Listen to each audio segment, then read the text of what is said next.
Hey everybody, my name is Steven and welcome back to the Storytime channel. Without wasting any time, let's get into our stories of the day. Just shut up and go do the job. Secondhand, and this happened a long time ago. I was working for the company at the time but had transferred to a different state, but I knew the guys as I used to work with them. It's a story from a previous job in the fuel industry where we were maintaining service stations nationally for major global oil companies. Basically, there were two types of work, contract and out of contract work. You basically take on the contract work at a break even. The out of contract work, you charge site visit fees, hourly rates, bigger markup, and that is actually where you make your money. This becomes important later. The other thing that is important to the story is that in a service station environment, certain work requires permitting, oil company notification, and an oil company engineer to attend. This is because flammable environments can exist. There is potential for loss of life and liability wise. A contractor such as us was not allowed to work without oil company supervision. The cast. The technician/fitter. We had a great guy working for us, we'll call him Bob. The guy had been in the army for well over a decade. He was a warrant officer, which was basically the highest non-officer rank you can get. He knew his stuff, technically and managerially. And when he left the military and went back to the tools in civilian life, I'd imagine it must have been hard. What I found with ex-military, especially non-officer people, is that they are big on the chain of command and understand how to manage up, as they would often have to be in position of trying to get things done without necessarily having the rank to order people to do things. You see this in so many of the officer versus enlisted stories. Maybe I'm wrong and biased, but I have a lot of time for military people. The work coordinator, let's call her Karen. The 20-year-old put into the position had delusions of adequacy. She had no idea what the jobs entailed, prerequisites, permitting, or even the equipment required. So she was put in charge of a team of technicians and fitters. Now her job was to issue the work to the team, meet SLAs for the oil companies, and to make sure the team had what they needed, etc., and liaise to get engineers when required. Now, if I've been put into a job I don't know jack about, my approach would be to listen to those doing the work. Even try and spend a day on the road and generally be humble enough to know I didn't know it all. Work in your team and they'll help you and cover your back. That wasn't her approach. I didn't see the coordinator role as supervisor to the guys on the road. I think she did. Needless to say, she didn't endear herself to her team. The incident.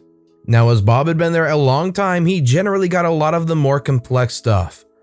Often when Karen rang him and asked him to do a job, he would have to advise her of what needed to happen, what might need hiring, permitting requirements, etc.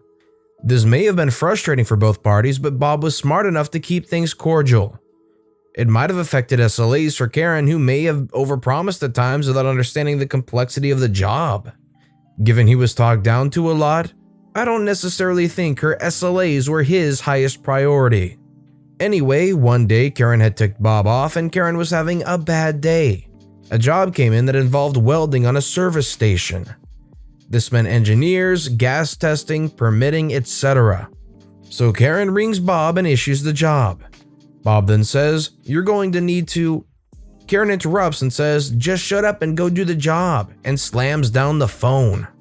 Apparently, she then complained, not for the first time, to office colleagues that getting Bob to do anything was really difficult. There was always a complication. So Bob snaps and says, "Freak it, I will." The aftermath. Now, Bob is no idiot. He knew the engineers, knew the process, and I couldn't see him blowing himself up for anyone. So how the relevant oil company engineer accidentally shows up on site as he is about to do work in breach of safety regulations can only be guessed at. The engineer certainly indicated that it was random. So now all heck breaks loose. Upper management are summoned and torn a new beehole, but that was just the beginning. We are then suspended from setting foot on all of their sites nationwide. All non-contract works are issued to our major competitor.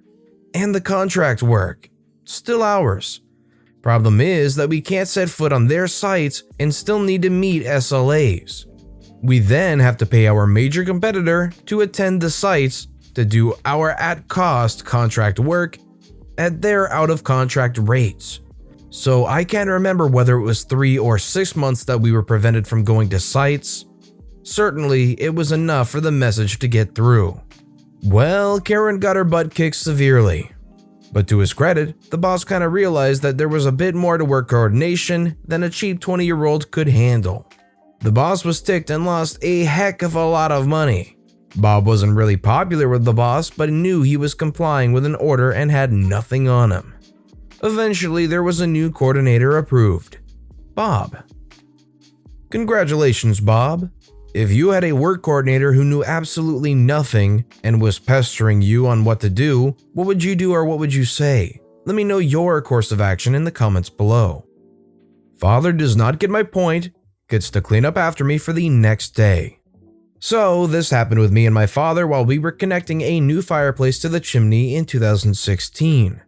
This chimney was unused for a long time and there were jackdaw nests in there. Several generations worth, in fact. I had promised to help clean the old chimney, but I had to pack clothes for a class trip I would go on. I was going to go to Italy with my class and we were driving there by bus, leaving Sunday evening, not to waste a day of the week in Italy trying to get there. My father did tell me to clear the chimney during the weekend. To do it, I needed to access the upper of 2 access ports to the chimney, situated in the cellar and the attic, and clear out the nests with a poker, taking them out in the cellar. There was quite a lot of dust in there as well, and I wanted to have a contraption to hold the lower access port shut in case all the nests would fall down at once. This contraption was built by my father at his workplace, where he had left it on Friday. Now, I did not want to clear out the chimney without the extra safety, so I told him to get it on Saturday, so I could do it Saturday evening and leave him to clean up the fine dust and smaller bits while I was gone. He forgot to get it on Saturday as well. So I told him that I was not going to do it because the dust from old birds' nests can have dried poop in it, which is bad if you breathe it in. Also, should the access port bust open, this dust would go everywhere, coating the whole cellar in a layer of this disgusting mixture, making it nearly impossible to clean. However, my father totally missed the point and told me to step up to my word and to do it anyways. This ended up in a fight between us, leading to him threatening to cancel the class trip and ground me for a week. So I ended up conceding. So after the long fight we had, it was early evening and I could not do the whole task on Saturday anymore. I ended up preparing everything so I would be able to do it quickly the next day, so I would hopefully still be able to take a good long shower and pack my bags without too much stress. And then, there, I saw my chance. My father got called for an emergency at the workplace. He told me he would be back after I left and wished me a nice trip. To this day, I do not know why I did this the way I did it, but here is the story. I closed off the lower access port and poked through the upper one to get the nests out. Normally, you do not start at the top because all the nests accumulate and fall down with more force than necessary. This is exactly what I did. I poked upwards, destroying the more recent nests and making them fall. This resulted in what I would describe as a dust and bird poop tsunami that crashed through the lower access panel with ease.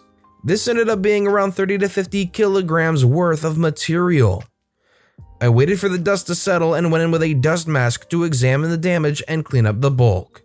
The whole cellar reeked of old dusty bird poop and everything except for the laundry room, which I had closed off due to wet clothes being in there, was caked with fine dust.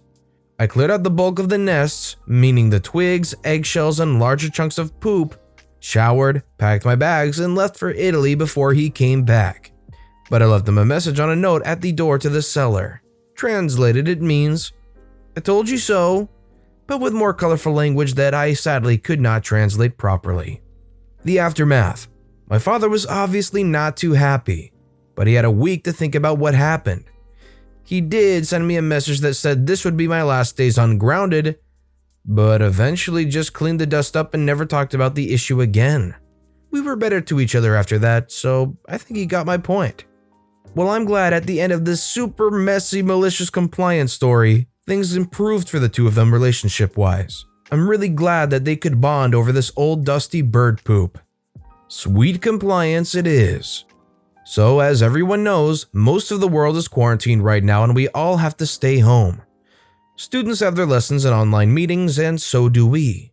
So last Tuesday, our technology teacher gave us a few assignments, with the hand-in time being 11:59 p.m. on Thursday for some reason. She told us we are meeting for an online lesson at 10 a.m. on Wednesday. We all got into the meeting and it was just awful. You almost couldn't hear her and everything she explained, or at least tried to, was way out of our league. Stuff we had never even heard or seen before. I think it's also important to mention that we are a small group of just 8 students in that course. At the end of the lesson, she asks if there were any questions. She didn't know we were talking about how none of what she says made sense, and we were so confused in our WhatsApp group. I asked about one thing, but everyone just said that it doesn't make sense, since she can't explain anyway and we wouldn't get it no matter what. So Thursday comes around. No one has done any of the assignments yet. Obviously, as we were all too stupid or something. I wake up, look at my phone, and see there's a new message from the teacher. It was around 10 a.m. She wrote in our group, "Hey guys, I have not received any solutions for the assignments I gave you yet. Don't forget about them." We were all like, "Yeah, we'll hand them in later. Thank you for the heads up." So it turns 11 a.m. I get another message. I am currently working on the assignments. Definitely not copying my answers from Wikipedia. She writes, "Guys, no one has handed in their work yet. I'd like to know why. It shouldn't be too hard." And she was right. It wasn't. Google and Wikipedia explained it so easy, it was no problem.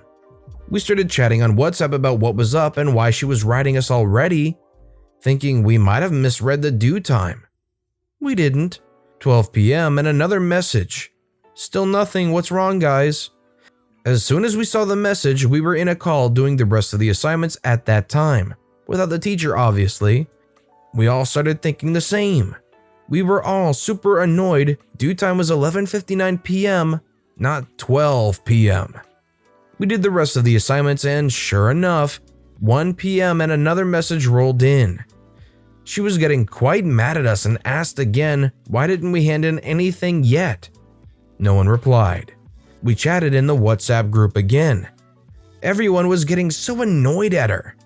We didn't like her as a teacher before anyway. So we decided to all hand in the assignments at 11:59 p.m. as we were supposed to. Sure enough, we got a message every hour asking why there hasn't been any solutions handed in yet. We didn't answer. At 8 p.m., she said it's now getting late and we are starting to make her really angry. She might have to inform our parents about this.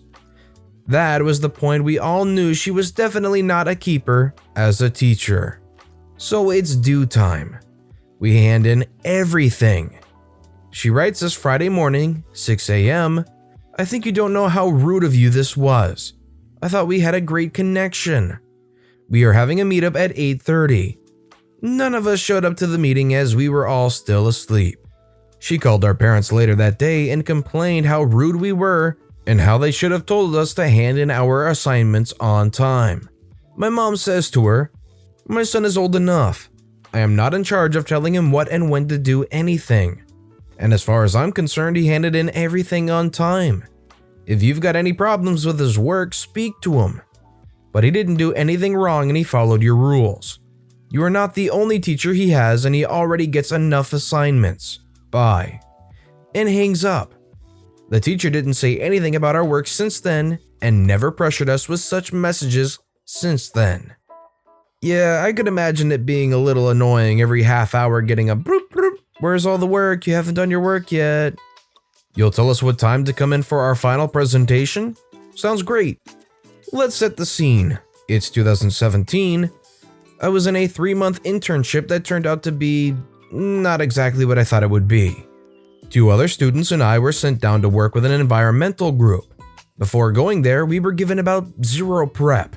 But we're told that once we got there, the organization would have all the details and everything worked out. So that was a lie. We get there and immediately it's a huge chore to get them to give us anything to do. They're good people, trying to do good, but they have no idea what to do with us. Several times I go in to meet my supervisor at our designated times and he's just not there. No one knows where he is. I ended up cataloging all the books in their library. It was frustrating to say the least. To go in every week and beg for them to give us tasks. Towards the end, we started giving up, just dealing with the minute plans they do give us. Now the story. We're set to leave in a couple weeks, so our supervisors tell us that we should give short presentations on our work over the past 3 months. Cool, whatever, I can talk about cataloging for 5 minutes. All our work was in Spanish, which is my second language. So I'm being sure when making my PowerPoint that everything is grammatically correct and stuff. We go in a week before our presentation and have the following convo. What day should we do the presentation? I think Friday is best. That's when everyone is in the office. What time? Not sure. I'll call you before the day. I'm sure you can see where this is going. The days go by, no phone call. Thursday night rolls around and we decide that we're tired of getting jerked around by this organization. If they don't call before noon tomorrow, we flew out on a Saturday and had to pack and say goodbye to people. We wouldn't go. Well, one of the supervisors finally calls us at 12:30ish. Asks why we're not in yet. Sorry boss, you said you'd call before the day. We have early flights, we're not coming in to give our presentations. There wasn't much fallout. Our academic advisors back at university were a bit angry with us, but couldn't get us in trouble for anything and we 3 already had other references. It was a bit poopy, but it felt very liberating. Thanks for reading. That would suck just having to stand around and catalog books all day constantly, because that's just all you can do. But with that being said, that's all the stories we have for today, so what I want to know is which of these stories was the most interesting to you and why? Let me know in the comments below. And thank you all so much for watching and listening to the Storytime channel. If you haven't yet, please consider subscribing and don't forget to turn notifications on so you'll never miss an upcoming video. Thank you all again for watching and listening to the Storytime channel.